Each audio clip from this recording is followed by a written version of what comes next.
제가 이제 신앙 이야기를 하기 위해서 어릴 때 이야기를 가끔 하는데, 제가 고등학교 때부터는 누구하고 다툰 적이 별로 없어요.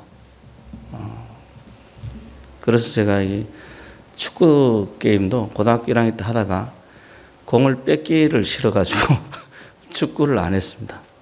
축구를 상당히 좋아했는데, 그래서 얼마 전에 시찰에 나가서도 목사님들이 나보고 축구하자고 자꾸 그래요.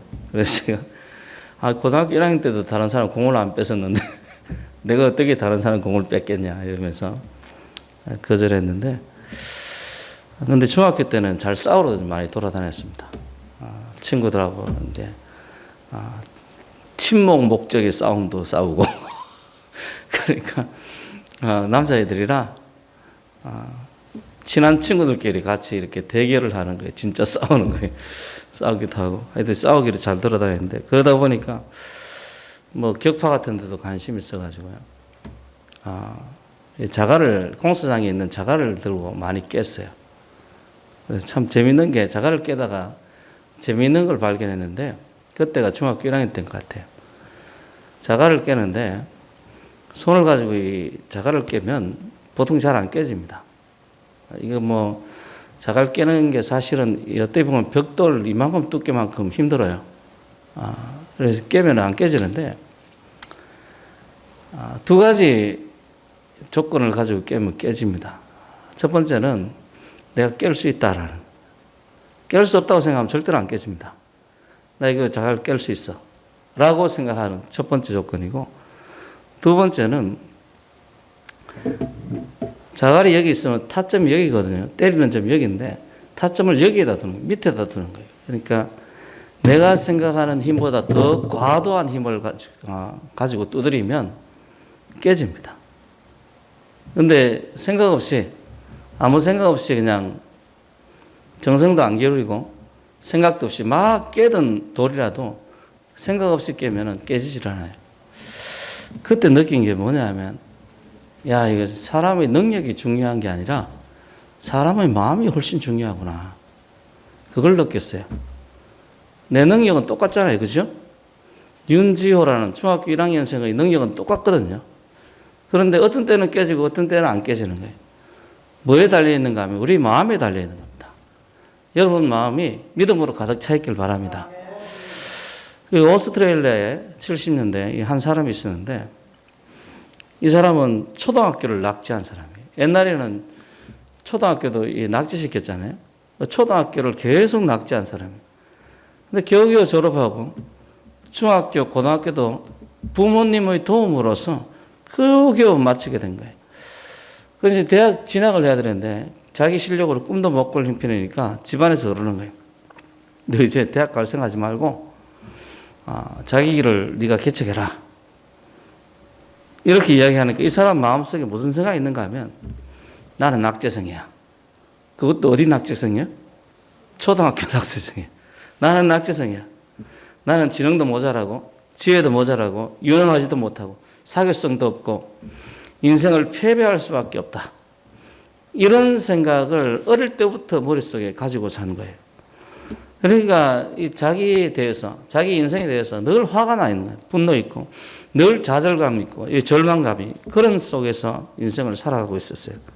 그래서 어느 회사에 취직을 했는데 겨우겨우 말단 사원으로 취직을 해서 한평생을 나는 말단 사원으로 살아가는 게 숙명이다, 이렇게 생각하고 체념하면서 살아갔습니다. 그런데 이 회사의 어느 날 본사에서 미국, 오스트레일리아인데 미국 본사에서 이 부사장이 강연을 왔어요. 직원들 대상으로 강연을 하는데, 이 부사장이 성경을 펼쳐놓고 말씀을 전하는데, 성경 말씀이 마가복음 9장 23절이에요. 마가복음 9장 23절에는 아주 유명한 말씀이 나옵니다. 그 말씀이 뭐냐면, 할 수 있거든이 무슨 말이냐? 믿는 자에게 능치 못할 일이 없다. 따라 한번 해볼까요? 할 수 있거든이 무슨 말이냐? 믿는 자에게 능치 못할 일이 없다. 이 말씀을 탁 읽어주면서, 당신이 성공하지 못하고 인생의 패배자가 된 것은 할 수 없다고 생각하기 때문에 안 되는 겁니다. 이 생각이 부정적인 막 파장으로 확 변해가지고 당신이 가지고 있는 능력을 다 빼앗아 버리고 그래서 좌절하고 실망하게 됩니다. 그러나 하나님 말씀으로 여러분 생각을 바꾸십시오. 그래야 무엇이든지 할 수 있다고 생각하면서 자기 속에서 능력이 발휘되고 하나님께서도 그와 같은 사람에게 역사하심을 믿으십시오. 이러한 생각을 바꾸므로 우리 인생길이 열립니다. 부사장이 아니라 목사 같아요. 그렇게 이 자기 직원들에게 미국 본사에서 와서 부사장이 강연을 하기 시작했는데 이 성경 말씀을 듣는 그 순간에 강연을 들으면서 이 사람 마음이 뜨거워지기 시작한 거예요. 학교에서 교육도 못 받았죠. 중학교, 고등학교도 부모님 도움으로 겨우 졸업했죠. 그렇게 늘 실패만 하던 이 사람이 새로운 정신 세계가 열리기 시작했어요. 아, 그렇구나. 성경 말씀에 하면 내가 지금까지 인생에 실패한 것은 능력이 없어서 그런 게 아니고 할 수 없다고 생각했기 때문에 안 되는 거구나. 한번 바꿔보자. 지금 이 시간부터 할 수 있다. 할 수 있다. 할 수 있다고 생각을 바꿔보자. 이건 뭐 힘이 드는 것도 아니고 돈이 드는 것도 아니고 믿져야 본전이다. 이거 제가 신앙생활 처음 할 때 자주 되뇌이던 말씀이 믿져야 본전이다. 돈 드는 것도 아니고 뭐 믿져야 본전이다. 자, 그래 할 수 있다. 나도 이 회사에서 말단 직원이 아니고 이 회사의 호주 지사장도 될 수 있고 사장도 될 수 있다. 이렇게 생각하니까 갑자기 기분이 좋아지는 거예요. 그래서 기분이 좋아져서 이제 집에 귀가를 하니까 이 사람이 언제나 이제 침울하고 걸음도 느릿느릿하고 자신감 없이 어깨도 쭉 늘어진 사람이 그날따라 막 어깨가 확 펴고 활발한 걸음으로 막 웃으면서 들어오니까 온 가족이 놀랐어요. 부인이 물었어요. 도대체 무슨 일입니까? 무슨 좋은 일이 있습니까? 물어보니까 부인에게 하는 이야기가 뭘 좋은 일은 뭐 나도 할 수 있단 말이야. 할 수 있다니요? 이러는 부인이 물어보니까 나는 이제부터 무엇이든지 할 수 있단 말이지. 이러면서 그때로부터 시작해가지고 이 사람 정신이 맑아지고요. 삶의 초점이 잡히기 시작합니다. 여러분 삶의 초점이 잡히기 시작하면 삶의 목표가 정해지면 정신이 맑아집니다. 그거밖에 안 보여요. 그거밖에 안 보입니다. 그래서 지사장이 된다는 목표를 가지고 열심히 일했는데 몇 년 지나지 않아서 진짜로 지사장이 된 거예요. 그 참 대단하죠. 몇 년 지나지 않아서 지사장이 될 뿐 아니라 또 조금 더 지나니까 오스트레일리아, 호주의 그 총 책임자가 되고 말았어요. 그러고 나서 이 사람이 또 생각이 바뀌었습니다. 그 후에 이 회사를 그만두고 백화점을 경영하겠다는 목표 아래서 자본을 끌어모아가지고 자기 사업을 시작합니다. 그래서 전 오스트레일리아를 장악하는 연세점 사장이 되었어요. 그가 간증하는 이야기가 뭐냐면 자기가 이렇게 오스트레일리아의 최고의 어떤 연세점, 상점 사장이 된 것은 미국에서 온 부사장이 들려줬다는 내 믿음대로 될지어다. 이 소리였다는 거예요. 저도 아주 공감합니다. 사람은 능력이 제가 보기엔 거기서 거기입니다. 여러분들에게 늘 그런 이야기 하죠. 그죠? 사람 능력은 거기서 거기더라. 근데 중요한 것은 뭐냐 하면 내가 할 수 있다는 긍정적인 생각들, 믿음입니다. 성경에서는 자주 믿음에 대해서 이야기를 하는 거예요. 특히 예수님께서 병자를 치료하실 때 치료받는 자의 믿음에 대해서 자주 이야기합니다. 백부장의 하인을 고칠 때도 백부장에게 뭐라고 이러는가 하면 내 믿음대로 될 줄 알아. 능력은 예수께로부터 나오잖아요. 그런데 치료는 누가 하는 거예요? 어떻게 보면 백부장의 믿음으로 이루어진다는 거예요. 할렐루야. 그렇게 예수님께서 말씀하세요. 중풍병자를 고칠 때도요. 친구들과 중풍병자의 믿음을 보시고 고쳐주십니다. 스로보니게 여자가 자신의 딸이 귀신이 들려서 고통받아서 예수님에게 상이 떨어지는 부스러기라도 어쩌고 이렇게 이야기할 때 예수님께서 뭐라고 하는가 하면 내 믿음이 크도다. 내 소원대로 되리라. 이렇게 말씀하시는 거예요.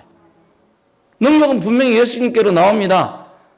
그런데 결정적으로 병을 치료받는 결정적인 어떤 결정적인 게 뭐냐면 그 사람의 신앙인 거예요. 그 사람의 신앙 때문에 여인의 딸이 고침을 받고 그 사람의 신앙 때문에 하인도 고침을 받은 거예요.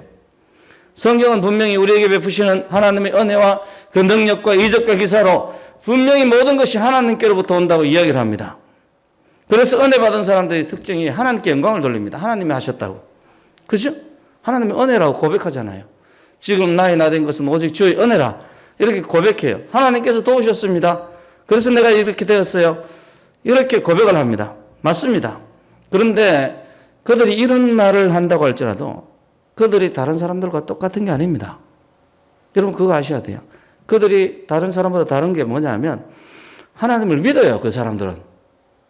하나님을 신뢰하고 믿습니다. 하나님이 도우시면 뭐든지 할 수 있다고 생각해요. 내게 능력 주시는 자 안에서 모든 것을 할 수 있다.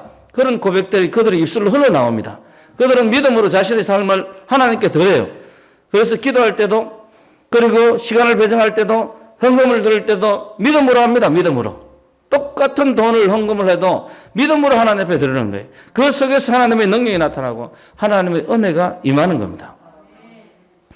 그들의 말씀대로 우리가 이 말씀대로 사는 것은 우리가 형식에 매였기 때문에 말씀대로 사는 게 아닙니다. 하나님을 믿기 때문에 그래요. 11조 같은 경우도 저도 11조를 대학교 4학년 때부터 했어요. 그 전만 해도 11조가 있는 줄 몰랐어요. 군대에서 제가 이제 신앙생활을 본격적으로 한 거라고 생각할 수 있는데, 물론 그 이전에도 교회를 다녔지만은, 군대에서 누가 나한테 11조 이야기를 한 번도 안 하더라고요. 왜냐하면 내가 그 가르치는 군정이었기 때문에 내가 모르는데 누가 나를 가르쳐 주겠어요. 근데 그건 제대하고 나서 이제 대학에 오니까 누가 이 친구 후배죠. 후배가 11조 이야기를 하더라고요. 그때부터 단숨에 드렸어요. 지금까지. 왜? 하나님이 정한 거니까. 믿음으로 드리는 거예요. 그냥. 하나님이 정할 때는 이유가 있겠죠. 그죠? 뭐 때문인지 모르겠지만 11조보다 더 많은 헌금을 주님 앞에 드릴 수 있어요. 그러나 하나님이 정하신 것, 거기에 딱 맞춰서 드리는 거예요. 딱 맞춰서. 왜? 하나님을 믿으니까. 믿으니까 순종하는 거예요. 그 순종은 믿음의 결과입니다. 순종하는 자에게 복이 있을지어다. 그래서 2000년 동안, 2000년 전에 예수님께서 말씀하셨던 이적과 기사, 혹은 예수님으로부터 은혜가 나타난 원리는 지금도 여전히 일치돼요. 믿음입니다. 믿음. 마태복음 9장에는 두 맹인의 이야기가 나와요. 두 맹인이 예수님을 따르면서 집까지 따라 들어갑니다. 그러면서 이야기하기를 다윗의 자손이여 불쌍히 여기소서. 예수님께서 묻습니다. 내가 능히, 내가 진짜로 이 일을 할 줄을 믿느냐? 물어봐요. 예수님 그냥 고쳐주시지. 뭘 또 믿음을 물어봐. 그런데 항상 그러시는 거예요. 내가 능히 이 일을 할 줄을 믿느냐? 두 맹인이 대답합니다. 주여 그러하오이다. 예수님께서 그들의 눈을 만지시며 이르시되 너희 믿음대로 되라. 할렐루야. 그 눈이 밝아진지라. 이 두 맹인이 뭐가 있었던 거예요? 믿음이 있었던 거예요. 믿음이 있었기 때문에 예수님을 찾아온 거예요. 믿음이 있었기 때문에 예수님께 도와달라고 이야기를 한 거예요. 그래서 예수님이 너 믿느냐라고 이야기하니까 주여 믿습니다. 예수님이 그들의 믿음을 보시고 믿음대로 될지어다. 저는 사도행전에 나오는 사도들이 병자들을 치료할 때도 그들에게 그걸 봤다고 생각합니다.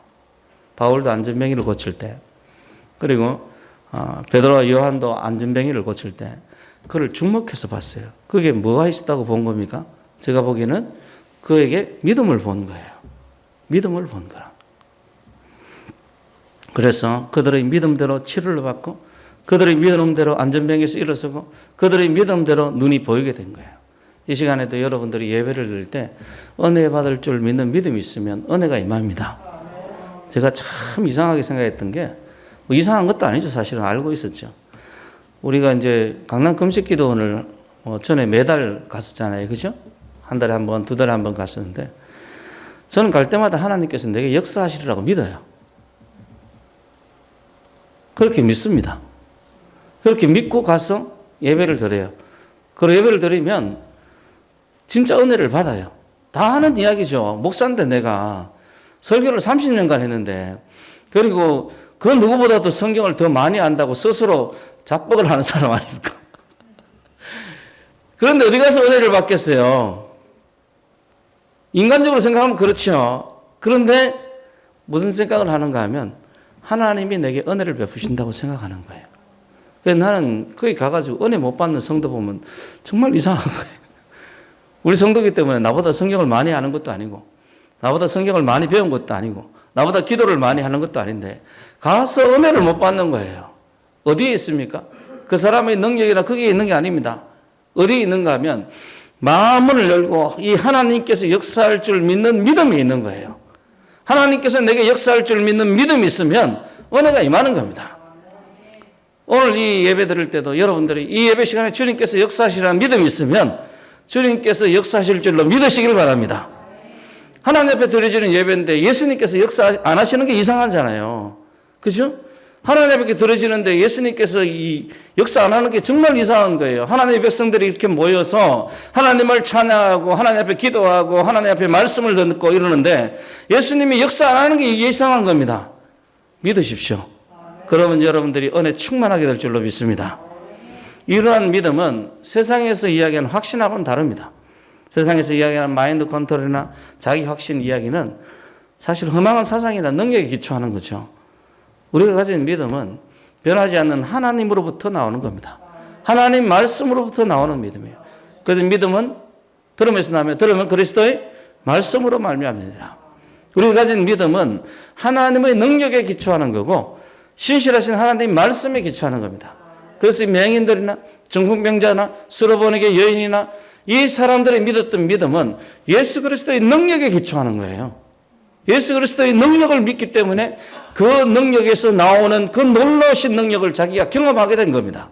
우리도 하나님의 능력을 믿고 예수의 능력을 믿으면 경험하게 될 줄로 믿습니다.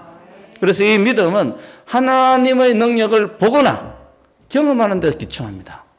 수로보니게 여인도 이방 여자 아닙니까? 이방 여자가 무슨 큰 믿음이 있겠습니까? 그런데 예수님께서 병자를 고치신다는, 예수님께서 능력을 행하신다는 그 소문을 듣고 어쩌면 자기 눈으로 직접 봤을 수도 있어요. 이 경험에서 뭐가 생기는 겁니까? 믿음이 생기는 거예요. 믿음이 생기는 거예요. 병자가 낫는 걸 봐야 병자를 고칩니다. 그걸 경험해봐야, 눈으로 봐야 고쳐져요. 여러분들이 그것을 경험하길 바랍니다. 믿음은 하나님의 능력에 대한 경험으로부터 생겨나는 거예요. 백부장이 예수님에 대해서도 그런 믿음을 가졌던 것은 예수님이 병자를 치료한다는 것을 들었을 뿐 아니라 자기가 군인이기 때문에 명령만 하면 듣더라는 거예요. 예수님께서 보이지 않더라도 명령만 하세요. 자신의 경험에서 그 믿음이 나오는 겁니다. 군인이라는 그 경험 때문에 예수님의 어떤 능력과 군인이라는 경험과 플러스 돼가지고 백부장의 믿음이 튀어나오는 거예요. 수로보니게 여인도 역시 마찬가지고 혈루병에 걸렸던 여인도 마찬가지죠. 예수님에 대한 이야기를 듣고 그의 옷자락만 만져도 내가 낫겠다. 믿었던 거예요. 내가 그의 옷자락만 만져도 그 옷자락에서 능력이 흘러나와서 내 혈루병을 고치리라고 믿었던 거예요. 그러므로 믿음은 들음에서 나고 들음은 그리스도의 말씀으로 말미암느니라. 이 말씀은 전적으로 옳은 말씀입니다. 그렇다면 우리가 생각해야 될 게 있죠. 예수님 말씀을 그 당시 아주 많은 사람들이 들었을 텐데 왜 소수의 사람들만, 상대적으로 소수입니다. 소수의 사람들만 왜 이런 이적과 기사를 체험했을까? 이거 한번 생각해 봐야 되겠죠. 그 뭐에 있습니까? 나 자신에 문제가 있는 거라. 그래서 어떻게 생각하면 틀린 말일 수도 있고 맞는 말일 수도 있는데 인생은 내가 결정하는 겁니다. 여러분들이 시간을 사용할 때도 내가 결정하는 거예요. 그 일에 대한 대가 누가 받는 겁니까? 내가 받는 거예요. 우리가 하나님의 은혜를 경험하고 성령 체험을 할 때 우리 인생 중에서 가장 믿음이 충만한 시기를 맞이하고 그 시기에 많은 이적과 기사, 기도의 응답을 경험합니다. 처음 믿을 때 보통 첫사랑이라고 그러죠. 뭐 사람마다 틀리긴 하지만 대개의 경우 그런 경우가 많아요. 왜 그런가 하면 성령이 충만하기 때문에 그래요. 술 취하지 말라 이런 방탕한 것이 아니라 오직 성령으로 충만함을 받으라. 성령 충만의 순간을 가장 강력하게 증언할 때가 있으면 아마 그때 첫사랑을 경험할 때일 거예요. 첫사랑. 그리고 그 시기에 대부분의 사람들이 경험하는 것이 머릿속에 어떤 생각이나 이런 어떤 시간들이 그러니까 하나님에 대한 생각으로 가득 차 있어요. 예수에 대한 생각으로 가득 차 있어요. 예수님께서 나를 위해 죽었다는 그 생각으로 가득 차 있는 거예요. 그러니까 성령이 충만하죠. 그러니까 능력이 나타나는 거예요. 할렐루야. 이 충만이란 그런 겁니다. 그래서 이 에베소서 5장 18절에 술 취하지 말라 이는 방탕한 것이니 성령으로 충만함을 받아라 이렇게 이야기한 건 술 취한 것과 성령 충만이 비교된 거예요. 술 드셔보셨죠? 충만하면 어떻게 됩니까? 짐승이 되죠. 뭐 첫 번째 뭐 충만하면 뭐 원숭이가 되고 뭐 그다음 개가 되고 뭐 그런 순서가 있는데 잘 기억이 안 나네요. 짐승이 됩니다. 술에 충만하면 이성이 마비되고 짐승이 돼버려요. 짐승이. 그래서 안 믿는 사람들은 그 내면의 어떤 이야기가 막 생각이 난다 이렇게 이야기를 하지만은 실제로는 그렇지 않습니다. 이성이 마비되고 사람은 이성이 있어야 인간답게 되는 건데 이성이 마비되니까 짐승이 되는 거예요. 술 취하면 술이 우리를 다스리게 됩니다. 성령이 충만하면 뭐가 우리를 다스립니까? 성령께서 우리를 다스리는 거예요. 성령에 충만하면 성령께서 하나님의 영이 이 세상을 창조하시고 지혜의 신이시고 정말 예수 그리스도의 거룩한 영이 우리 삶을 인도한다면 우리는 이 인간의 어떤 능력을 가지고 하나님의 삶을 사는 거죠. 그래서 인간이 할 수 있는 최고의 능력이 성령 충만할 때 나오는 거예요. 이런 성령 충만함을 하나님께서 역사하시는 게 바로 우리의 첫사랑을 경험할 때입니다. 그런데 이런 성령 충만함을 인간적으로 이끌어낼 수 있는 방법이 있습니다. 그게 바로 오늘 본문 말씀의 내용들이에요. 성령 충만을 경험할 때 우리가 미친 듯이 정말 기도와 말씀에 집중하는 것처럼 우리가 의도적이고 우리 삶의 의지적인 선택으로 뭐라고요? 의도적이고 의지적인 선택으로 기도에 집중하고 말씀에 집중하고 예수 그리스도에 집중하는 거예요. 그러면 성령 충만함의 역사가 우리 가운데 나타납니다. 바로 그 속에서 우리의 신앙이 자라나고 성장하고 하나님을 더욱더 신뢰하게 되는 거예요. 하나님 믿으십니까? 그러면 기도하시고 말씀 보시고 예수 그리스도를 바라보시길 바랍니다. 예수 그리스도를 만날 때 좋으셨습니까? 그 영원토록 좋으시기 위해서 예수 그리스도를 더욱더 생각하고 예수 그리스도에게 더욱더 집중하시길 바랍니다. 그때 우리 삶에 성령 충만함이 나타나는 거예요. 뿌린 대로 거두는 겁니다. 영원한 것으로 심는 자는 영원한 것으로 거두게 될 것입니다. 우리가 믿음을 위해 말씀을 듣고 말씀 속에 살아간다면 믿음을 얻게 되는 거예요. 그래서 우리가 성령 큐티하는 거 잘하십시오. 우리 따라 먹고요. 잘하자. 그 성령 큐티하는 거 딱 보면서 읽기 바빠. 읽기 바쁘면 빨리 체크 한번 하고 휙 던져버리고 그러지 마세요. 주의 깊게 읽고 하나님께서 내게서 말씀하시는 것을 사려 깊게 생각하십시오. 그래서 오늘 하나님께서 나에게 뭘 원하시는지 그 말씀을 보면서 기도의 제목으로 삼으시길 바랍니다. 그 말씀 속에 살아갈 때 우리가 믿음을 얻게 되는 거예요. 그래서 아까 이야기했던 마가복음 9장 23절 할 수 있거든이 무슨 말이냐? 믿는 자에게 능치 못함이 없다. 그 말씀을 우리가 경험하면서 하는 거예요. 이러한 믿음은 우리 삶의 능력이고 힘입니다. 그리고 우리에게 하나님의 지혜를 갖게 해요. 하나님의 지혜를. 워싱턴에 있는 노스웨스트 대학이 있는데요. 그 대학을 설립한 사람이 버드필드 박사입니다. 이 사람이 이제 지방에 부흥회를 인도하러 갔을 때 처음에는 좀 나이 드신 노부부의 집에서 있었어요. 이 부부가 이제 사는 집이 나이 드신 이 노부부의 사는 집이 작고 흐름한 집입니다. 그 노인들이 다 늙어가지고 사람이 와서 대접하려니까 좀 시원찮을 거 아닙니까? 그죠? 안 그렇습니까? 저는 우리 저기 친할머니 살아계실 때 가면은 죽을 계속 주시는 거예요. 못 먹겠어요, 사실. 우리 할머니가 지금 생각하면 이가 안 좋아서 아마 그러셨던 것 같은데 옛날엔 틀 리도 없고 뭐 이러니까 죽을 계속 주시는데 그것도 하루 이틀 지난 죽이 아닌 것 같아. 그래서 참 힘들다 이런 생각이 들었는데 지금도 역시 연세드신 분하고 젊은 사람들하고 취향이 다르죠. 취향이 달라요. 제대로 대접받으려면 20대는 안 될 것 같고 한 30대, 40대 정도 그런 집에 들어가야 제대로 대접받을 수 있죠. 그래서 이제 이 버드필드 박사에게 대접하는 음식이 시원찮았어요. 이 사실을 뒤늦게 한 재직들이 목사님을 찾아가서 그 교회 재직들이 부흥에 있는 그 교회 재직들이 찾아가서 죄송하다 우리가 잘못했다고 그러면서 그 집보다 훨씬 더 좋고 젊은 부부가 사는 집으로 좀 옮기자 이렇게 제의를 했어요. 제의를 했는데 여러분 하나님이 지혜를 얻으려면 어떻게 해야 됩니까? 기도해야 됩니다. 믿음의 사람은 기도합니다. 그래서 버드필드 박사가 하나님 앞에 엎드려서 기도했어요. 기도했더니 기도 중에 하나님 말씀이 떠오르는 거예요. 뭐냐면 마가복음 6장 10절 말씀입니다. 네 집에 들어가든지 그곳을 떠나기까지 거기 요하라.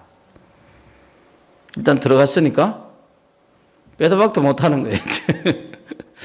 그래서 그 말씀이 떠올라서 제자들에게 성경 말씀을 읽어주면서 뜻은 고맙지만 여기 계속 있겠습니다. 그래도 이제 재직들은 자기 부흥회 강사니까 부흥회 목사님이니까 더 좋은 집으로 모시고 싶어서 계속 집을 옮기자고 간청했죠. 근데 박사님은 꼼짝도 안 했어요. 그래서 재직들이 할 수 없이 돌아갑니다. 그런데 그 후에 이틀 후에요. 재직들이 박사님을 옮겨달라던 그 젊은 부부에게 장티푸스가 생긴 거예요. 장티푸스는 법정 전염병 1급이잖아요. 그래서 그 집이 출입이 완전히 제한된 거예요. 한 달 동안 출입 제한. 우리 지금 잘 경험하는 내용이죠. 그죠? 한 달 동안 출입 제한. 만약에 그 집에서 머물렀으면 부흥회는 있을 수 있습니까? 없습니까?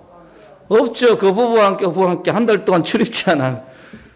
그러니까 참 하나님의 음성을 듣지 않았거나 그 얘기했으면 부흥회도 중단되고 예정대로 일도 못하고 집에도 못 가는 거예요.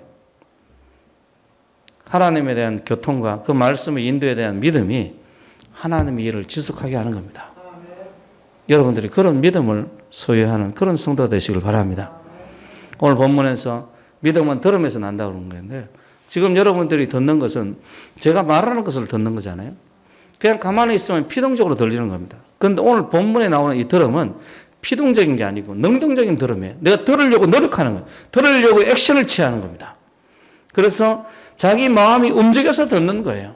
여러분들이 그래서 제 이야기를 들으려고 귀를 쫑긋하고 귀를 열어두시길 바랍니다. 그래서 들으려고 애를 써야 돼요. 애를 써야 돼요. 그게 지금 오늘 이야기하는 믿음은 들음에서 난다는 이야기입니다. 내 마음을 닫고 있다면 어떻게 주님 말씀이 우리 가운데 역사하겠습니까? 예수님도 계시록 3장 20절에 말씀하시죠. 볼지어다 내가 문 밖에서 두드리노니 누구든지 내 음성을 듣고 문을 열면 내가 그에게로 들어와 그와 더불어 먹고 그는 나와 더불어 먹으리라. 적극적으로 들어야 됩니다. 배우려고 들어야 됩니다. 순종하려고 들어야 됩니다. 신실하신 하나님을 알기 위해서 들어야 돼요. 믿음은 들으면서 나는 겁니다. 우리가 하는 성경 묵상이나 기도회나 예배는 우리 믿음을 돕는 도구예요. 우리 신앙을 돕는 도구입니다. 얼마나 좋습니까? 지금 학생 시절에 생각나는데 대학교 시절에 저는 좀 여기서 뭐 딱 일어나가지고 이제 묵도하고 묵상기도하고 예배를 시작하잖아요.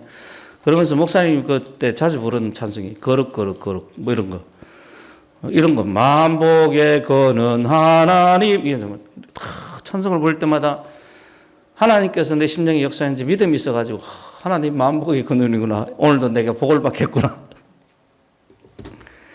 주일날만 되면 이상하게 기분이 좋아요. 참 이상하죠. 믿음은 들으면서 나는데 내가 이 듣는 것이 적극적으로 들어야 됩니다. 들으려고 애를 써야 돼요. 오늘 하나님께서 내게 귀한 말씀 주시는구나. 들으려고 애를 써야 됩니다. 애를 써야 돼요. 그때 우리 주님께서 역사하시는 거예요. 찬양 가운데 역사하시고요. 누군가의 기도 가운데 역사하시고요. 설교를 전할 때도 하나님께서 역사하시는 거예요. 단순히 성경 교동문 읽을 때도 하나님께서 역사하시는 거예요. 그것을 통해서 우리의 믿음이 자라고 더욱더 하나님을 신뢰하고 더욱더 하나님을 바라게 됩니다. 이 땅에서 우리가 하나님의 백성으로 살아갈 수 있게 되는 힘이 거기서 흘러나오는 거예요. 믿으니까. 이 연세드신 분들이 이제 좀 계시지만 저는 젊었을 때 항상 사모했던 것이 주님 앞에 언제 가나 이걸 사모했어요. 주님 앞에 언제 가나. 근데 철로 역정을 읽어보니까요. 마지막 죽음의 요단강을 건너는 장면이 나오는데 그 장면에 묘사된 철로 역정의 어떤 글들을 읽어보면서 야, 이때가 제일 힘든 때구나. 이때가 제일 힘든 때구나. 여러분 나이 들었다고 신앙 중단하면 안 됩니다. 더 열심히 해야 돼요. 우리가 겪었던 어떤 시련과 어떤 고난보다도 죽음의 강이 훨씬 더 힘들다고 저는 생각을 합니다. 그 죽음의 강을 건너려면 죽음의 강을 건너서 우리 주님을 만나 뵙는 그 영광스러운 찬란하고 천국에 갈 때, 그 천국에 우리가 도착할 때 누구보다도 강한 믿음을 가지고 그 강을 통과해야 되지 않겠습니까? 그러려면 내가 평상시에 잘해야 된다니까. 믿음은 들으면서 납니다. 들으면서 나요. 하나님께서 우리 가운데 역사하시고 또 역사하시길 원합니다. 그런데 그것은 우리 믿음을 통해서 역사하시는 거예요. 믿음을. 잊지 마십시오. 믿음은 들으면서 나고 들으면 그리스도의 말씀으로 말미암습니다. 그 믿음이 우리를 천국 가게 하고요. 그 믿음이 우리 질병을 고치기도 하고 때로 우리 인생을 바꾸기도 합니다. 이 믿음이 하나님을 감탄하게 만들기도 합니다. 하나님을 기쁘시기도 하고 우리를 구원의 길로 인도하는 거예요. 하나님께서 당신의 능력으로 우리를 구원하시기를 기뻐하십니다.